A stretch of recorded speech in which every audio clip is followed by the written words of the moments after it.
a mais uma edição do SESC Debate Eleições. O SESC Debate Eleições é um projeto de extensão que pretende realizar uma conversa entre candidatos à Prefeitura de Porto Alegre e à universidade, tendo como eixos temáticos Porto Alegre e o Mundo, Porto Alegre Ciência e Tecnologia e Porto Alegre e a Universidade Pública. Foi criada pelo Núcleo de Estudos e Pesquisa em Cultura Política, Estado e Relações Internacionais, SESPRE, um espaço de diálogo acadêmico entre graduandos, pós-graduandos e professores da Universidade Federal do Rio Grande do Sul. Aproveitamos para informar que todas as candidaturas foram contatadas para a realização das entrevistas. Aproveite o nosso podcast. Boa escuta!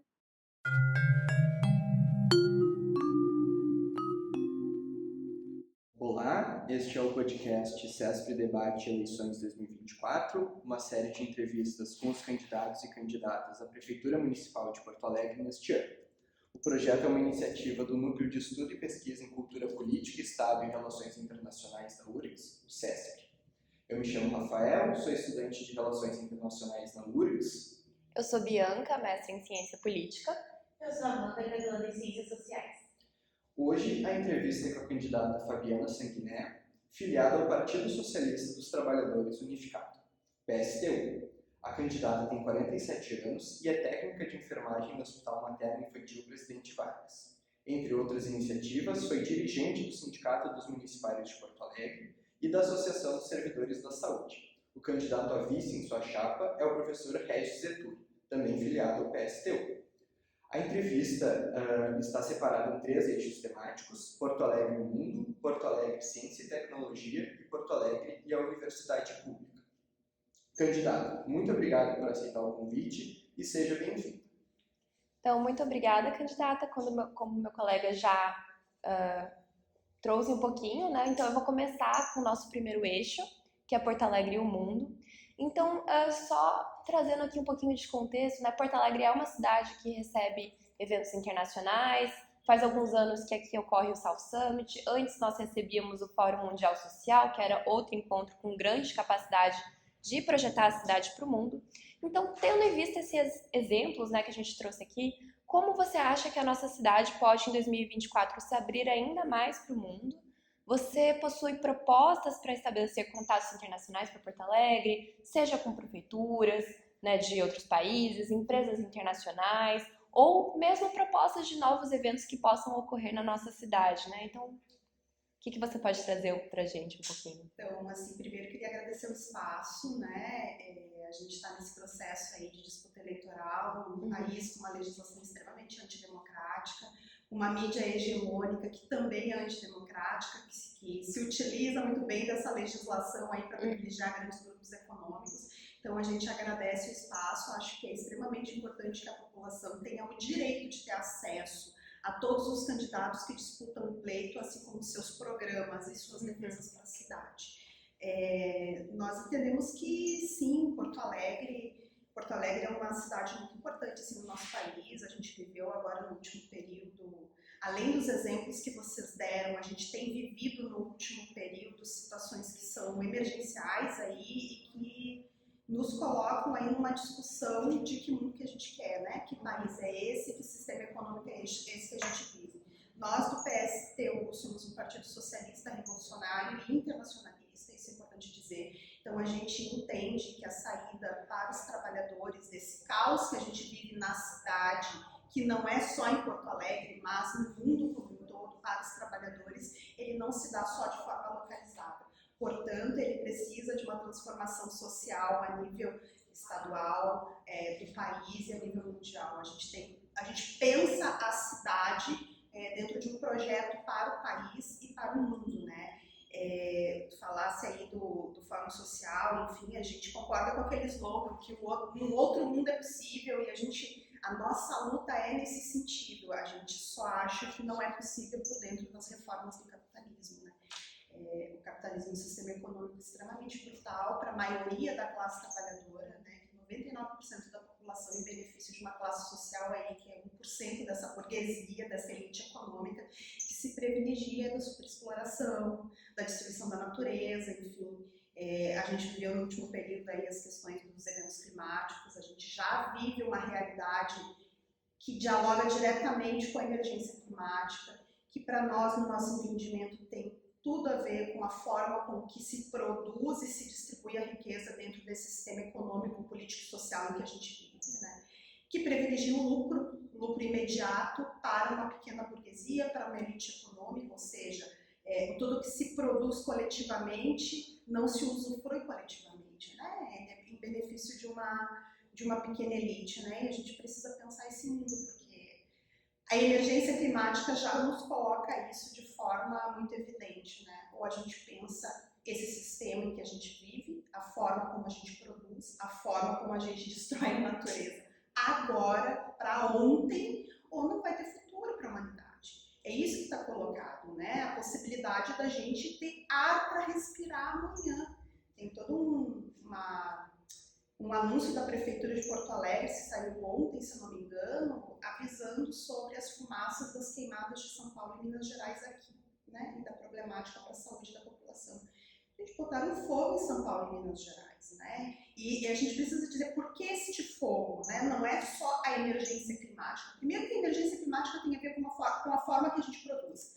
Mas segundo, quem colocou fogo nesses estados foi o agronegócio, né? Que usufrui de bilhões do Estado, de subsídios do Estado, de dinheiro público. E quando se fala em agronegócio, é preciso dizer, a gente está falando de latifúndio, monocultura, mercado externo, um dos setores que mais polui, destrói o ambiente, usa venenos que são proibidos no mundo inteiro e é utilizado aqui, e mais do que tudo, é o setor que mais utiliza mão de obra análoga à escravidão. E é esse setor que acabou de receber 400 bilhões do governo Lula. A gente acha isso um absurdo.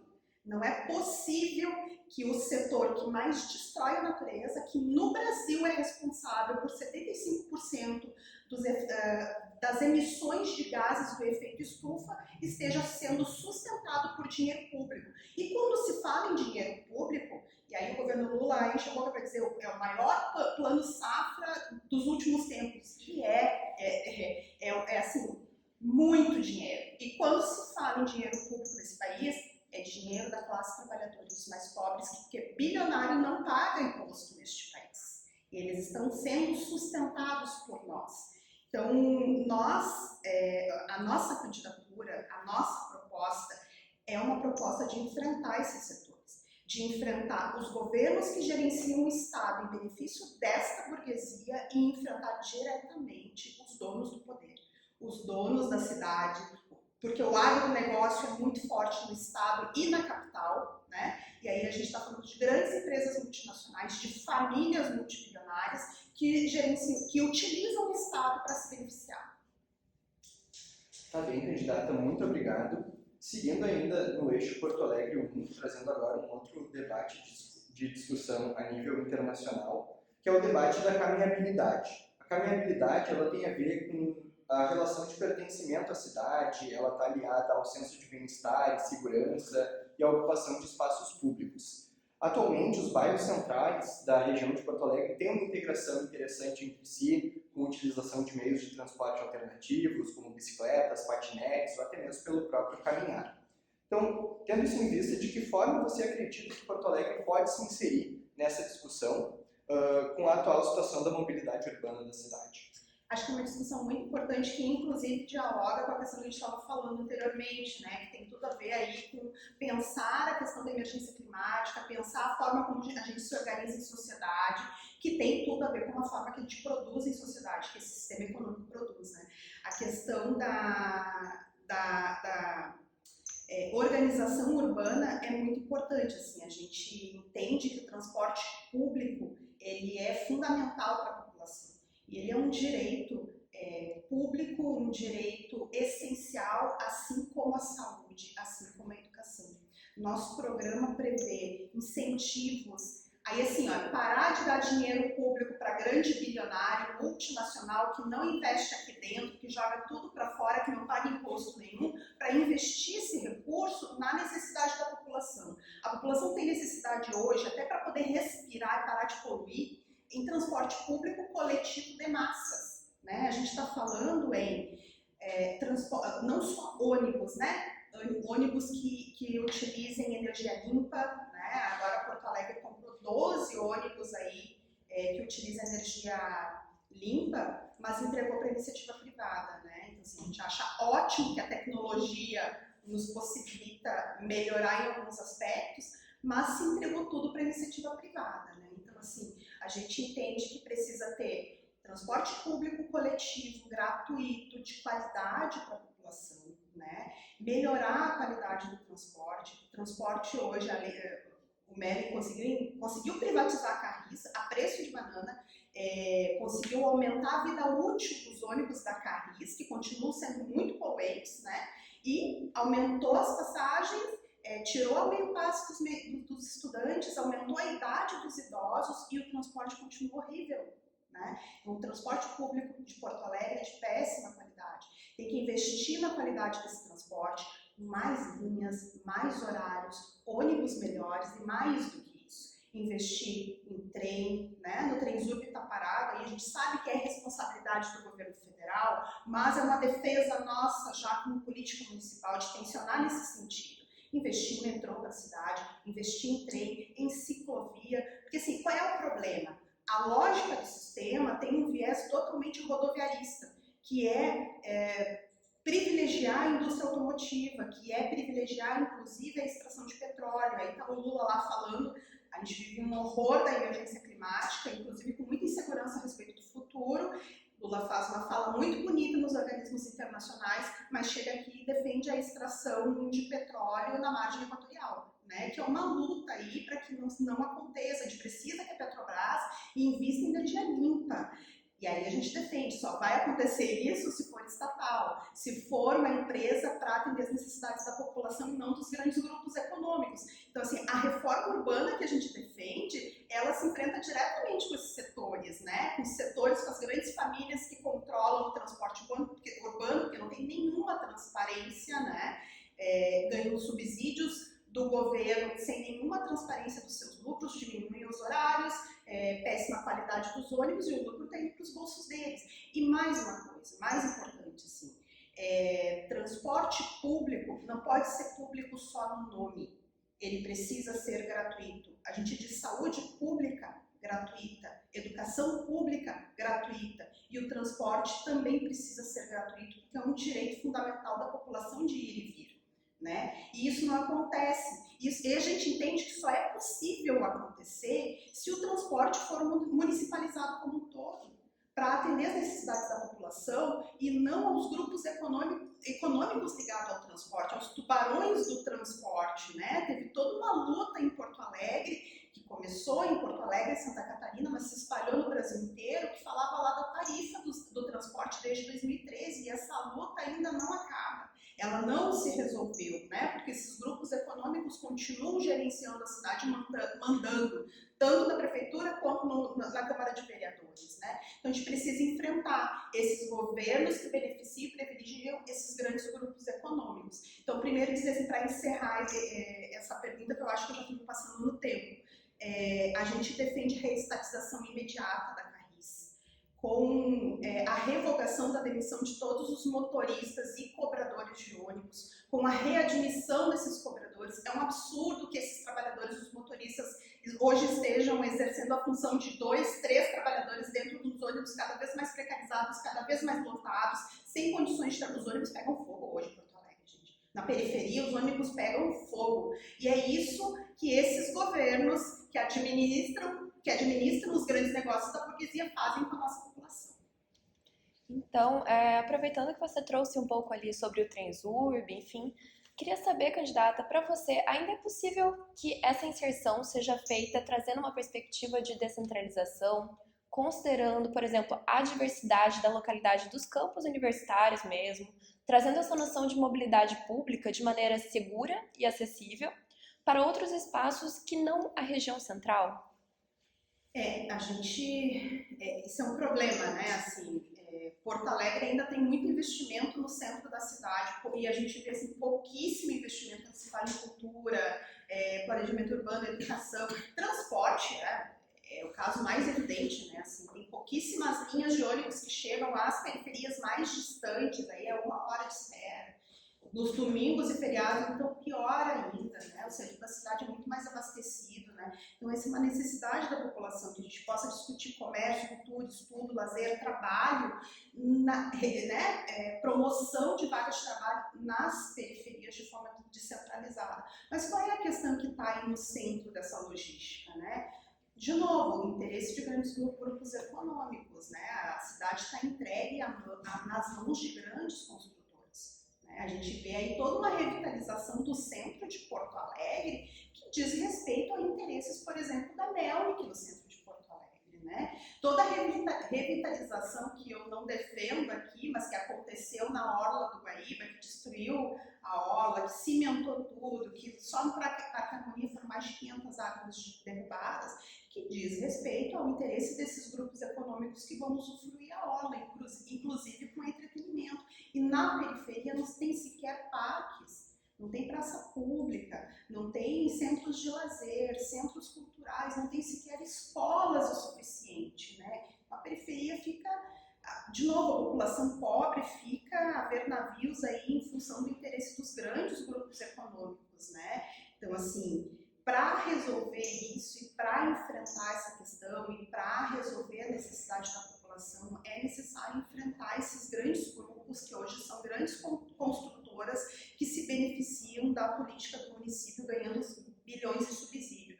Agora, por exemplo, a gente está nesse problema do pós-enchente, né?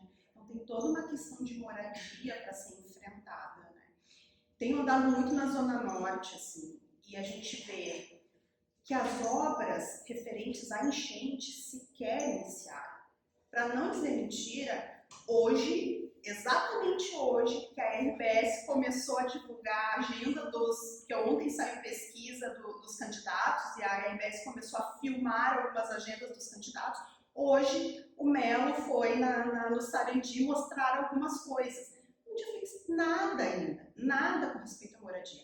E moradia também é uma questão de organização do espaço urbano, né? Porto Alegre tem mais de 100 mil imóveis vazios em mão da especulação imobiliária, fora os prédios públicos vazios, fora as 500 casas na Vila Dique que o governo pretende derrubar e não diz para onde vai, né? Fora em torno de 19 mil famílias que ainda estão desalojadas em função da enchente, porque são inúmeras casas que as pessoas não conseguiram voltar ainda. Os comércios da Zona Norte, dos bairros mais afetados, não conseguiram reabrir, né? E se a gente for pensar, Sarandi, Humaitá, Vila Farrapos, Lamy, por exemplo, Belém Velho, são regiões que sempre alagam, todos os anos. O que aconteceu agora na enchente foi muito pior, né? Foi mais de 2 metros de altura que chegou a água. Foi uma tragédia para a vida dessas pessoas. Mas é uma tragédia que tem nome, endereço, CPF, RG. Tem responsável, né? E a gente acha que em Porto Alegre o Melo é diretamente responsável por toda a negligência dele no investimento, a estrutura de contenção das cheias na cidade, né? Por toda a desestrutura do DEMAI, que obviamente tem um objetivo muito claro para nós, que é a entrega para a privatização, e a gente é terminantemente contra a entrega da privatização do setor. Empresa privada, gente, pretende lucro. Nenhum empresário investe em empresa privada se não for para ter lucro, né? E a gente acha que serviço público não é para dar lucro. Se está dando lucro na saúde e tem gente precisando de consulta e cirurgia, tem algum problema. Tem uma empresa privada ganhando dinheiro com isso enquanto a população não é atendida. E é o que está acontecendo com o DEMAI, e foi o que aconteceu com a SE Equatorial, e é o que acontece com tantas outras empresas públicas no país afora. Obrigado, candidato. Agora, nós partimos para o segundo eixo da entrevista, Porto Alegre, Ciência e Tecnologia. A cidade de Porto Alegre, principalmente na última década, tem ligado com o contraste entre uma cidade com uma efervescência de núcleos de desenvolvimento de novas tecnologias, como o Instituto Caldeira, o Tecnopuc, os Centros de Tecnologia da Informação dos Institutos Federais, e ainda a mesma cidade continua enfrentando problemas rudimentares, principalmente relacionados ao saneamento básico, transporte público e acesso à saúde primária. Então, trazendo para esse debate também a questão de cidades inteligentes, descarbonização, renovação energética, que são adaptações das cidades ao século XXI, É conhecido que Porto Alegre já possui alguns planos que visam integrar a cidade a esse debate, como o plano diretor, o plano de ação climática, o plano municipal de redução de riscos. Você acha que essas medidas visadas nos documentos são suficientes para a cidade se adaptar às urgências climáticas e tecnológicas, ou são necessárias outras novas propostas? E se sim, quais? Então, eu acho que de novo a gente precisa pensar assim, que mundo é esse que a gente vive, né? Que sistema econômico é esse em que sistema econômico, social, político, em que essa sociedade se organiza, né? Dentro do capitalismo não existe nada para garantir as necessidades da população, mas sim para gerar lucro, né, em benefício de uma classe social, né? Então, infelizmente, assim, a transição energética e a questão da emergência climática, ela é fundamental, essa discussão, né? Eu acho que toda tecnologia possível nesse sentido de resolver este problema, de atacar esse problema, não digo que a gente vai resolver, né? Atacar este problema, ela é muito bem-vinda. O problema é que dentro do capitalismo, o que é desenvolvido, e inclusive como novas tecnologias, não é desenvolvido para atender as necessidades da população, é desenvolvido para o lucro. Então, se a gente pensar, por exemplo, no plano da ação climática do município ou no risco de danos, já se demonstrou aí em maio de 24 a que serviu, né? Se a gente pensar no último século, né, assim, os eventos climáticos extremos que Porto Alegre enfrentou foram 4, dizem os estudiosos, no último século, né? Foi um em 41, que a gente sabe, né, que a gente conhece, em função deste que foi construída toda a estrutura anti-enchente da cidade, começou a ser discutido para o Estado, né, para a região metropolitana.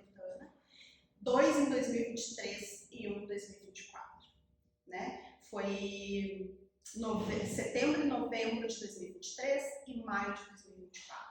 Então, discutir a emergência climática e o que o Estado tem responsabilidade de fazer é fundamental, mas a gente acha que dentro do capitalismo essa discussão é sempre muito limitada aos interesses dos grandes grupos econômicos. A gente pode ver, por exemplo, com a reconstrução agora no pós-cheia, né? Primeiro que já havia todo o interesse dos grupos econômicos antes, que inclusive levaram à situação das cheias, né? Que tem a ver com a especulação imobiliária, com as grandes construtoras, com interesse em privatizar o DEMAI, com interesse, inclusive, naquelas regiões que alagam sempre para a especulação imobiliária. E segundo, que no pós-enchente, esses grupos econômicos também continuam com os olhos em cima, né? Então, assim, a gente vê que, de novo, assim, Porto Alegre tem mais de 100 mil imóveis vazios, mas não se discute aplicar a legislação, aplicar a Constituição Federal, porque imóvel vazio há mais de 10 anos sem função social deveria ser desapropriado para moradia popular. Não se discute isso. Não se discute porque não é interessante para as grandes construtoras, que vão ganhar bilhões do governo federal e também dos outros governos na medida do possível, como subsídios, por exemplo, para construir novas casas. Então são 2, 3, 4, 5 anos que as pessoas vão ficar sem moradia.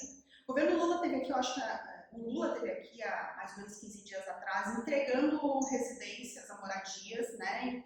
E o discurso era: estamos entregando moradias. Essa luta dessa moradia que foi entregue de 44 casas é de 89. A cheia de 2023, as famílias que foram atacadas pela cheia sequer tiveram suas casas ainda. Então, assim, imagina agora, né, com essa situação. A gente é totalmente contra esse plano de reconstrução da cidade que se dá, e daí precisa dizer assim, o plano de fundo, ele não é diferente a nível federal, estadual e municipal. A lógica mercadológica e privatista, ela se dá nas 3 esferas de governo. Então, de fundo, o plano de reconstrução para o Estado, ele está em privilégio da iniciativa privada, das grandes construtoras, da parceria público-privada, que são as PPPs, que é um nome bonito que o governo Lula deu numa legislação lá de 2005, aprofundada no Brasil até hoje, para privatização de serviços públicos. Saúde de Porto Alegre está praticamente 100% entregue à iniciativa privada via parcerização. Entregue a 4 grandes empresas privadas, e isso se amplia agora no último período.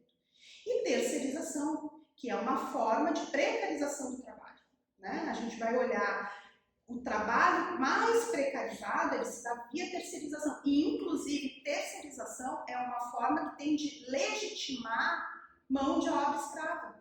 Lembra lá das denúncias da Salton e das vinícolas no Rio Grande do Sul, que utilizavam mão de obra escrava, que se dava via terceirização. Então, a grande burguesia não se responsabiliza porque bota uma terceirizada para se responsabilizar. Então, a gente é terminantemente contra, a gente, inclusive, acha uma afronta ter chamado aí essa empresa que gerenciou o pós-furacão Katrina, que é a Álvares e Marçal, né? Que ela é responsável para livrar a cara dos grandes responsáveis aí, né? Foi responsável pela reconstrução lá pós-furacão Katrina em Nova Orleans, que também foi via privatização, privatizaram tudo, houve inclusive embranquecimento da cidade, que é uma cidade culturalmente considerada negra, né, de uma história do movimento negro, foi embranquecida com a expulsão da população mais periférica e também é responsável aqui por livrar a cara da Vale no crime de Mariane Brumadinho, que até hoje não se responsabiliza, não sequer pagou as indenizações para a família e continua recebendo bilhões do governo federal. Certo. Candidata, voltando um pouquinho para as novas tecnologias, o Centro de Processamento de Dados de Porto Alegre, a Procempa, anunciou no início do ano passado a inauguração de um hub de inteligência artificial voltado para a área de administração pública. Você tem propostas para usar a inteligência artificial para otimizar a gestão municipal? E se sim, quais seriam?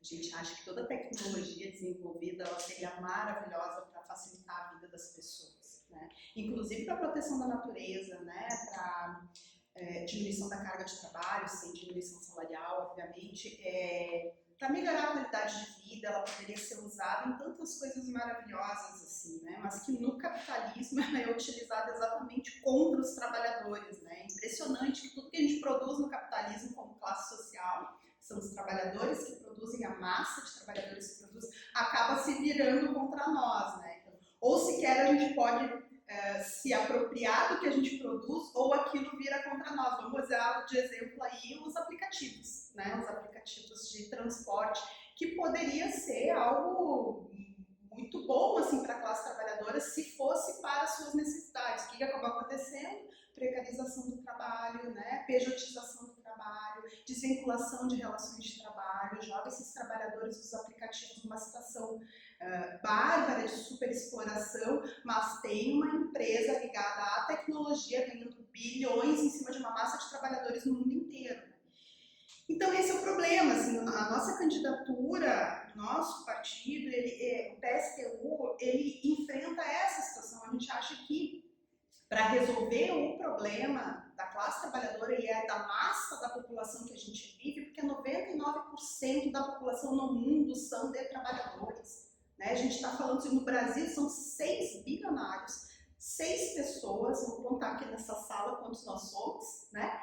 6 pessoas que têm o poder econômico de mais da metade da população brasileira. E aí, assim, ó, é um poder econômico em cima do lombo dos trabalhadores, das costas dos trabalhadores, pela exploração de trabalho, retirada de direitos sociais e dinheiro público, né? Então, assim, o problema é que poderia ser maravilhoso, né, na gestão pública, na administração, na saúde. O problema é que é uma empresa privada que já vai gerenciar, né, com uma lógica mercadológica, né, que não é a lógica do atendimento às necessidades da população, né? Então a gente sabe que os nossos direitos mais básicos eles viram negócios e viram produto, né, no mundo do capitalismo. Então a gente acha, por exemplo, que saúde pública não pode ser balcão de negócios e é o que acaba virando na lógica do mercado, né? Então, se houvesse desenvolvimento tecnológico para uso do atendimento das necessidades da população, seria outra história, mas aí a gente está falando da construção de outro mundo, né? Que é isso que a gente defende, né? É preciso enfrentar esses grandes grupos econômicos.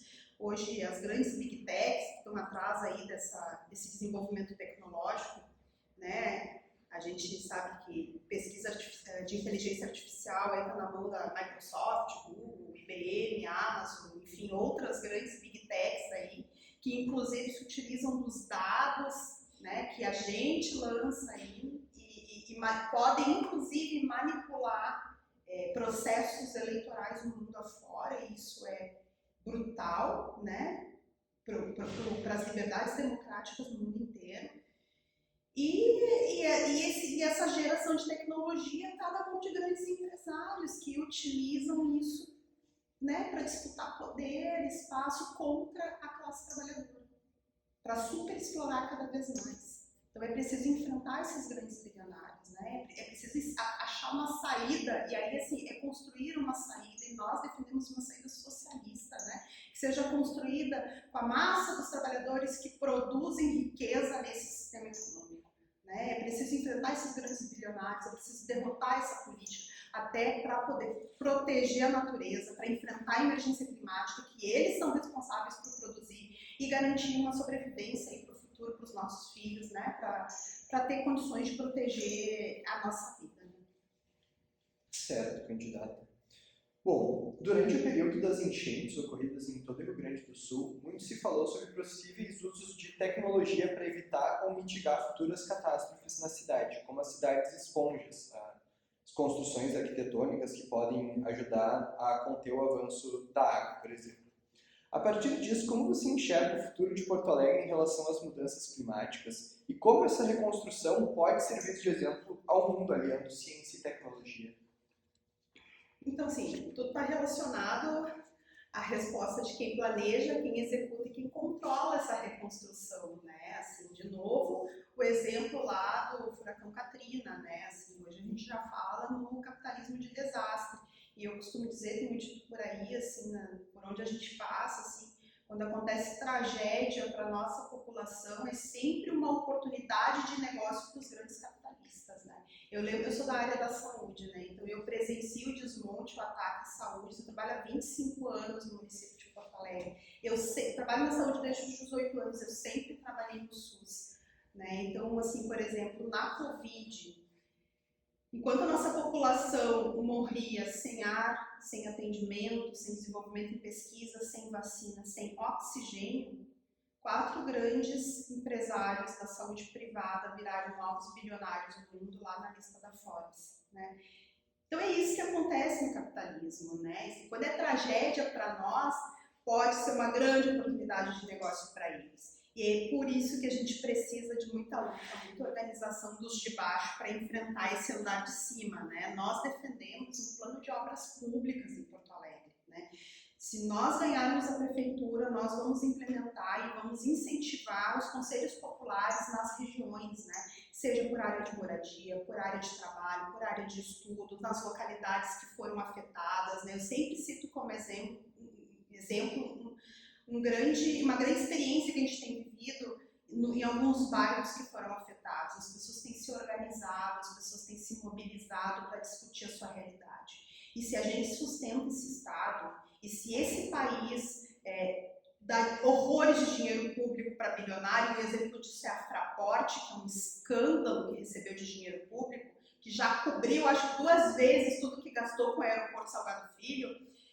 Se a gente tem esse dinheiro para dar, é porque trabalhador e população pobre pagam imposto. Porque, de novo, bilionário não paga imposto nesse país. Então, esse recurso é nosso. Se esse recurso é nosso, a gente tem direito de discutir política, de decidir as necessidades de onde a gente mora e de decidir 100% do orçamento público. Então, a gente defende os conselhos populares em cada local dessa cidade. E a gente quer governar essa cidade através dos conselhos populares, que a localidade discuta suas necessidades e decida o orçamento da cidade.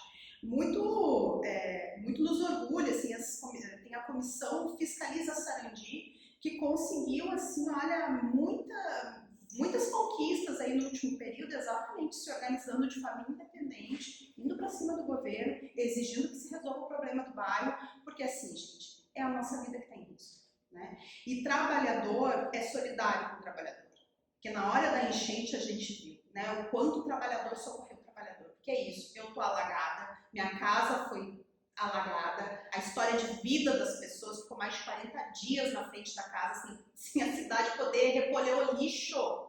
Isso tem a ver com o desmonte, inclusive do MLU, que desmontou a empresa pública lá no Governo Olívio, né, que virou uma cooperativa, que é trabalho precarizado, e as pessoas ficam a ver navios, assim, alagados, a família alagada, o vizinho alagado, o amigo alagado, a rua alagada, sem ter para onde correr, sem ver o poder público, que não conseguiu tirar o lixo depois.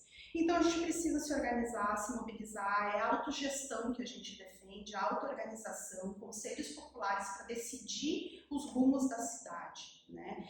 Então a gente entende que precisa ter aí uma apropriação, por exemplo, né, assim, tem grandes construtoras que vão ganhar dinheiro agora com a reconstrução da cidade. Então a gente defende uma empresa pública, plano público de reconstrução da cidade controlada por esses conselhos locais, controlada pelos conselhos populares, né, que possam decidir aí os rumos da cidade para que a gente possa, de fato, parar de dar dinheiro público para bilionário e aplicar na recuperação das matas na região da Orla do Guaíba, limpar o Guaíba de todo esgoto local, né, reconstruir de fato a estrutura de proteção contra as cheias da cidade, né? Só que isso só vai acontecer enfrentando os grandes grupos econômicos que financiam os seus políticos, de fundo compram os seus políticos para depois decidir a política, seja do executivo, seja do legislativo. Bom, candidata, vamos passando agora para o nosso último eixo temático, que é Porto Alegre e a universidade pública. Porto Alegre é bastante rica em termos de universidade, né? Há 2 universidades federais, uma universidade estadual na cidade. E, recentemente, devido a um decreto federal, todas as universidades públicas federais elas passam por uma atualização curricular que exige a curricularização da extensão universitária.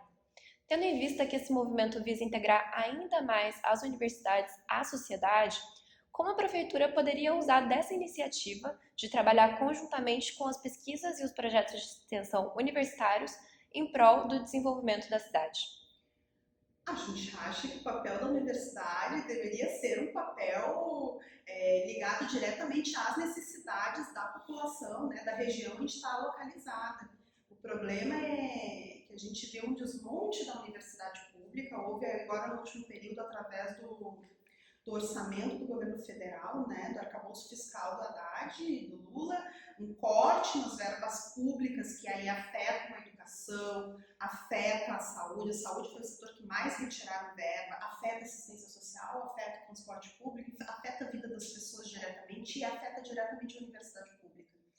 E aí, junto com isso, também passou a nível federal um novo ensino médio, né, que retira retira o direito dos filhos dos trabalhadores terem acesso à educação formal, né? Joga uma massa de estudantes que são do ensino médio aí para ser mão de obra barata em algumas empresas. É óbvio que a nossa população precisa trabalhar, mas nossos alunos precisam estudar, né? E tem direito a ter acesso à educação formal que o filho daquele que está na escola particular tem acesso, né? Então, assim, o liberalismo, os caras gostam muito de dizer, assim, eu vejo muito aí a ultradireita dizer, assim, mas não só a ultradireita, que a gente defende liberdade do comércio, igualdade jurídica para todos, né? Só que se não existe igualdade de acesso, igualdade econômica, não existe igualdade jurídica, né? A liberdade nesse país é comprada, né? Então, assim, e aí esvaziaram, atacaram o ensino médio a nível federal e a gente vê o Grupo Lehman aí no Ministério da Educação, a Fundação Ayrton Senna, grandes grupos econômicos ligados à educação privada, assim também se dá na saúde, né? E a gente vê um corte de verbas imenso na Universidade Federal. Há pouco tempo os trabalhadores em educação a nível federal fizeram uma luta enorme contra o governo, exatamente exigindo algum direito trabalhista, né? Porque tem um corte de direitos e redução de salário há anos, né? Que já vem lá antes do governo Bolsonaro, e tiveram apresentado pelo governo uma proposta de 0% de reajuste, que chega a ser um deboche, né? Então é isso, 400 bilhões para o agronegócio que mais destrói o país e 0% para a educação. Então, assim, esse projeto de jogar os alunos da universidade pública para dentro das comunidades é de fato para fortalecer a universidade pública ou para resolver o problema de não oferecer extensão dentro da universidade, né? Formação dentro da universidade, que é muito parecido com o que se faz com o ensino médio. Então a gente acha que o papel da educação é sim estar ligado às necessidades da população, da classe trabalhadora em especial, né?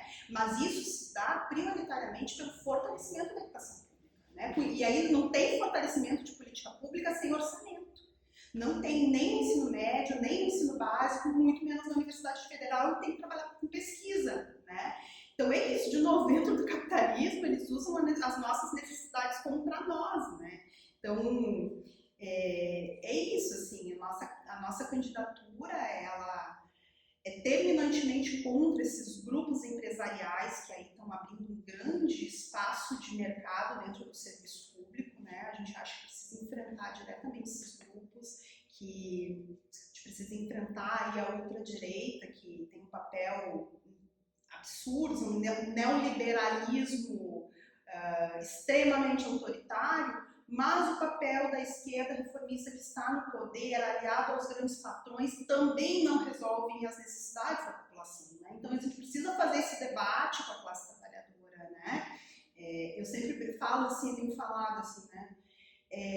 Essa discussão da polarização, ela nos coloca numa situação de submissão tão grande que amarra os trabalhadores A ou B, né? Só que se a gente for olhar, a questão da polarização é muito bem construída na medida das suas necessidades no país, né? O PT está junto com o PL em 85 cidades no Brasil, né? O MDB do Melo, aqui em Porto Alegre, ele é base do governo federal, do governo Lula, então ele é base da Maria do Rosário, né? Se a gente de novo não tem nada, né? Já nasceu governo, sempre foi governo de direita, tá aí abraçado no Melo, né? E aí o PDT se apresenta como terceira via, mas até ontem era base do governo Leite e ainda hoje é base do governo Lula. Então, que terceira via que nós apresentamos para a população? Quem é que realmente responde às necessidades da população, né? E aí é essa a nossa proposta, assim. Eu sempre digo assim, ó, a gente não busca só o teu voto na urna, a gente quer muito o teu voto de confiança, mas o nosso programa é um programa para a vida.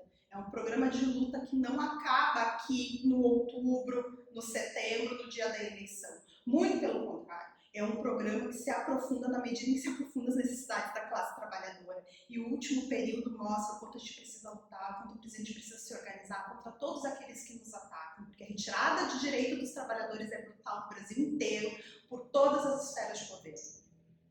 Muito obrigada, candidata, pela disponibilidade. Nós deixamos aqui o arroba do Instagram da candidata Fabiana, que é @fabstanguiné_PSTU. Agradecemos a todos que estão acompanhando essa entrevista, que é uma iniciativa do Núcleo de Pesquisa em Cultura Política, Estado e Relações Internacionais, que é o CESP. Muito obrigada, candidata. Obrigada novamente.